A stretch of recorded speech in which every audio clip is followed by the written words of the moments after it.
नमस्कार, मैं हूं आंचल सिंह और आप सभी का स्वागत है हमारे चैनल पर। गृह मंत्रालय ने बड़ा एक्शन लिया है। दिल्ली पुलिस के स्पेशल सेल ने उमर खालिद को गिरफ्तार कर लिया है। उमर खालिद जिन्होंने दिल्ली हिंसा को अंजाम दिया था, उसमें एक साजिशकर्ता थे और अब उनको यूएपीए यानी कि गैर कानूनी गतिविधियां रोकथाम कानून के तहत गिरफ्तार किया गया है। 11 घंटे की लंबी पूछताछ हुई है उमर खालिद से और जिसके बाद कोर्ट में उनको पेश किया जाएगा। लेकिन यहाँ पर हम आपको बता रहे हैं कि किस तरीके से इन्होंने साजिश रची और उसके बाद कपिल मिश्रा और अनुराग ठाकुर के सर पर दोष मढ़ दिया। एक साजिश रची गई और उसके तहत ही ये दिखाने की कोशिश की गई कि ये लोग निर्दोष हैं और इसमें इनकी कोई भूमिका नहीं है। लेकिन अब जिस तरीके से भूमिका सामने आ रही है, जो सबूत मिल रहे हैं, क्योंकि आपने देखा कि किस तरीके से उमर खालिद ये कहते हैं कि जब डोनाल्ड ट्रंप भारत आए तो कुछ बड़ा करना है ताकि इंटरनेशनल मीडिया का ध्यान हम यहाँ पर आकर्षित कर सकें और पूरे दुनिया में ये दिखा सके कि हम सीए का विरोध कर रहे हैं। और इसके लिए इन्होंने पूरी दिल्ली को जलाकर रख दिया। ताहिर हुसैन जो मुख्य आरोपी है और उसने खुद को बोला है कि किस तरीके से हिंदुओं को सबक सिखाने के लिए उसने साजिश रची थी और दिल्ली हिंसा को अंजाम दिया था।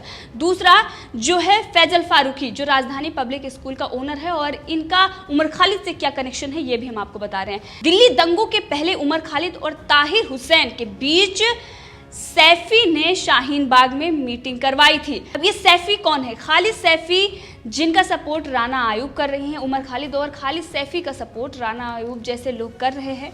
लेकिन पहले हम आपको बता रहे हैं कि जो मीटिंग हुई शाहीन बाग में उसमें क्या कुछ कहा गया। 8 जनवरी को शाहीन बाग में मीटिंग होती है और उसमें उमर खालिद, ताहिर हुसैन और खालिद सैफी मौजूद होते हैं। फंडिंग से लेकर तमाम बातों पर वहाँ पर इन लोगों के बीच में मीटिंग होती है कि फंडिंग जो होती है उसमें पहले भी नाम सामने आया कि किस तरीके से पीएफआई फंड कर रही थी। अब ये फंडिंग वगैरह का इंतजाम जो करना था वो करना था खालिद सैफी को। और इस मीटिंग में उमर खालिद ने यह बयान दिया था कि जब अमेरिका के राष्ट्रपति डोनाल्ड ट्रंप दिल्ली आएंगे तो कुछ बड़ा करना है। इससे पहले भी उमर खालिद ने कई ऐसे बयान दिए हैं और यहाँ पर जो उन्होंने साजिश रची और उसके बाद पूरी जो मुख्य भूमिका में ताहिर हुसैन रहे हैं और खालिद सैफी जिन्होंने ये इंतजाम किया। कुछ दिन पहले आपने देखा होगा कि उमर खालिद के ऊपर अटैक हुआ था और वहाँ पर खालिद सैफी उनको बचाने के लिए पहुंचे थे। यानी कि ये पूरा मामला है कि किस तरीके से पहले से ही भूमिका बनाई जा रही है और ये लोग किस तरीके से अपने आप को निर्दोष साबित करने के लिए और दिखाने के लिए कि किस तरीके से इनको परेशान किया जा रहा है। ये सिर्फ और सिर्फ दिखावा है। और इनके सपोर्ट में जो राना आयूब जैसे लोग हैं, जो स्वरा भास्कर जैसे लोग हैं, ये खड़े हो गए हैं उमर खालिद के लिए कि उमर खालिद के सपोर्ट में हैं। ये सारे लोग हैं जिन्होंने दिल्ली हिंसा से पहले भड़काऊ भाषण दिए थे और अब गृह मंत्रालय इन लोगों की भूमिका की जाँच कर रही है और ये डरे बैठे हुए हैं और इसीलिए उमर खालिद को सपोर्ट कर रहे हैं। यहाँ तक कि प्रशांत भूषण ये कह रहे हैं कि अगर हमने आवाज़ नहीं उठाई तो ये अच्छा नहीं होगा, ये सिर्फ फंसाया जा रहा है। इसी के साथ जो प्रकाश राज हैं वो भी ये कह रहे हैं कि हमें आवाज़ उठानी होगी, नहीं तो बहुत गलत हो जाएगा। ये सारी चीज़ें जो हैं ये इनको लग रहा है कि अब इन लोगों की भी इसमें गिरफ्तारी होगी और इनके खिलाफ जो सबूत हैं उस पर कार्रवाई होगी। क्योंकि जिस तरीके से शॉर्ट फिल्म निर्माता राहुल राय और सबा दीवान से पूछताछ होगी, उनको समन भेज दिया गया है स्पेशल सेल की तरफ से। और वहीं पर जो सीताराम येचुरी जैसे लोग हैं उनका भी नाम सामने आ रहा है और इसमें प्रशांत भूषण का नाम भी सामने आ रहा है। वो ये कह रहे हैं कि जांच की आड़ में फंसाने की साजिश हो रही है और इसीलिए मेरा नाम सामने आ रहा है और उमर खालिद को फंसाया जा रहा है। लेकिन दिल्ली पुलिस ने इस पर साफ कर दिया। उन्होंने कहा कि ये लोग हैं जो पॉलिटिकल मोटिवेटेड लोग हैं और इस तरीके से चीज़ें रख रहे हैं, इनके खिलाफ पुख्ता सबूत हैं और अभी कोर्ट में है ये पूरा फैसला, इस पर कुछ कहना अनुचित होगा। लेकिन इस तरीके की जो बयानबाजी की जा रही है, जो दिल्ली पुलिस पर आरोप लगाए जा रहे हैं, ये सरासर गलत है। आखिर जब इनका नाम सामने आ रहा है, आपने देखा कि किस तरीके से ये बयानबाजी और भाषण दे रहे थे। जनता को पता है यहाँ पर अगर ये अपने आप को बचाने की कोशिश कर रहे हैं तो ये खुद ही बेनकाब हो रहे हैं और ये सिर्फ और सिर्फ इनकी दोहरी मानसिकता की वजह से ही हो रहा है। अब उमर खालिद और ताहिर हुसैन का भी कनेक्शन सामने आ गया और इसी के साथ मरकज का भी कनेक्शन सामने आ रहा था इसमें, क्योंकि फैजल जो फारूकी हैं उनका जो अब्दुल अलीम उनसे कनेक्शन था। अब्दुल अलीम जो हैं वो हैं मौलाना साद के बेहद करीबी और मरकज़ के शीर्ष लोगों में उनकी गिनती होती है। अब ये सारी चीज़ें जो रही हैं और पीएफआई से इनको फंडिंग हो रही थी, हवाला के जरिए जो पैसे आ रहे थे, अभी कुछ दिन पहले ही ये सारी चीज़ें खुलासा हुई थी।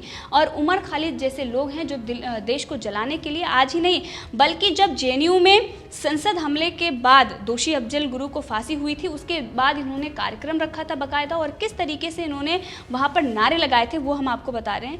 देश की बर्बादी तक ये जंग जारी रहेगी, भारत तेरे टुकड़े होंगे, तमाम ऐसे नारे लगाए गए थे जो देश विरोध में थे।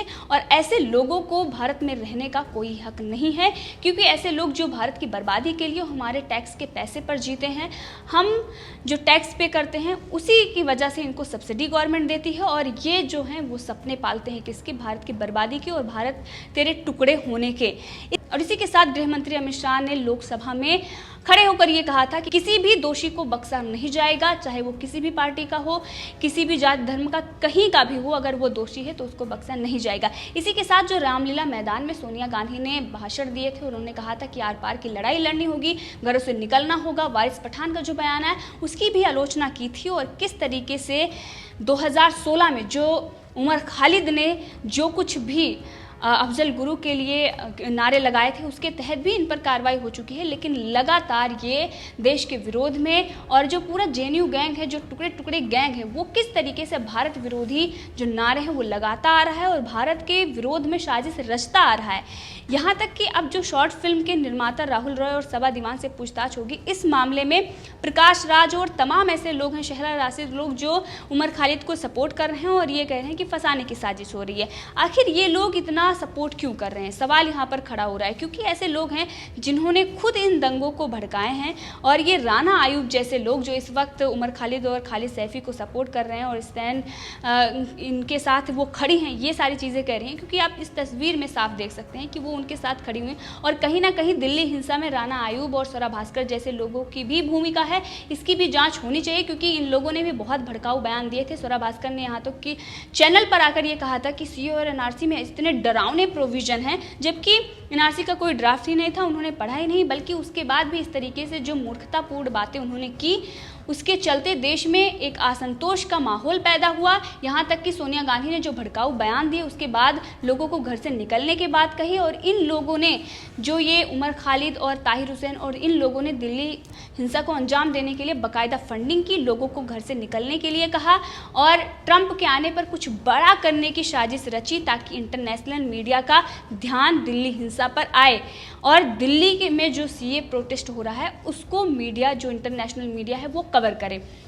और इसीलिए आपने देखा कि किस तरीके से 100 से ज़्यादा लोग वहाँ पर घायल हुए और 50 से ज़्यादा लोगों की हत्या की गई इन लोगों के द्वारा। और उनमें अंकित शर्मा जो एक आईबी ऑफिसर थे, उनकी किस तरीके से बेरहमी से हत्या हुई और जो चाकुओं से वार किया गया उन पर, वो साफ दिखाई दे रहा था कि कैसे लोग हैं जो हैवानियत उनके अंदर कितनी कूट कूट के भरी हुई है, जिनके अंदर मानवता नहीं है। और ऐसे लोगों को बख्शना नहीं जाना चाहिए, चाहे वो पिंजरा तोड़ के सदस्य हों या फिर जो जेएनयू के टुकड़े टुकड़े गैंग के हों या फिर जो मरकज से कनेक्शन है या जो लोग भी इसमें दोषी हैं, किसी को भी बख्शना नहीं जाना चाहिए। और इसीलिए लगातार जो दिल्ली पुलिस इन पर कार्रवाई कर रही है, क्योंकि आईआर में ये बाकायदा लिखा गया है कि किस तरीके से अलग अलग जगहों पर उमर खालिद ने भड़काऊ बयान दिया, नागरिकों यानी कि जो वहाँ पर वर्ग समुदाय था उनसे किस तरीके से अपील की कि राष्ट्रपति, जब अमेरिका के राष्ट्रपति डोनाल्ड ट्रंप भारत की यात्रा पर आए उस समय सड़कों पर निकलो और सड़कों को जाम करो ताकि अंतर्राष्ट्रीय स्तर का प्रचार किया जा सके, कुछ इतना बड़ा करो ताकि उनको ये दिखाई दे कि अल्पसंख्यकों को भारत में किस तरीके से सताया जा रहा है। लेकिन डोनाल्ड ट्रंप ने साफ ये बयान दिया था कि किस तरीके से जो कट्टर इस्लामिक आतंकवादी हैं उनसे लड़ने की ज़रूरत है, और इन लोगों के मुंह पर करारा तमाचा मिला था। जो कुछ इन्होंने दिखाने की कोशिश की थी वो उल्टा पड़ गया और इनको लग रहा था कि जो बड़े बड़े दंगे होते हैं, और इसमें आम आदमी पार्टी भी इसमें किस तरीके से भूमिका में रही है, आपने देखा ताहिर हुसैन के जरिए कि किस तरीके से उनको अमानतुल्लाह खान और संजय सिंह किस तरीके से उनको सपोर्ट कर रहे थे। और अब जब ताहिर हुसैन ने सारी चीज़ें बता दी है, उसके बाद भी अमानतुल्लाह खान उनके साथ खड़े हुए, उस इंसान के साथ जो इतना बड़ा, उसने 50 से ज़्यादा लोगों की हत्याएं किस तरीके से सोची समझी रणनीति के तहत की, पूरी दिल्ली हिंसा को अंजाम दिया, लोगों के घर जलाए, किस तरीके से वहाँ पर क्या कुछ हुआ, और इनके घर में सबूत भी बरामद हुए और उसके बाद भी वो झूठ बोल रहे थे। आज तक जैसे चैनलों ने उनको बचाने की कोशिश की और आज भी वही चल रहा है। उमर खालिद के सपोर्ट में कितने लोग ट्वीट कर रहे हैं और किस तरीके से उनके लिए स्टैंड ले रहे हैं, और ये वही लोग हैं जिन लोगों ने सीए के नाम पर देश में आग लगाई थी, लोगों को भड़काया था। और इसी के साथ आपको बताऊंगी कि ये जो पूरा मामला है इसमें अब गृह मंत्रालय की तरफ से लगातार एक्शन लिया जा रहा है। रहा है और किसी को भी बख्शा नहीं जाएगा।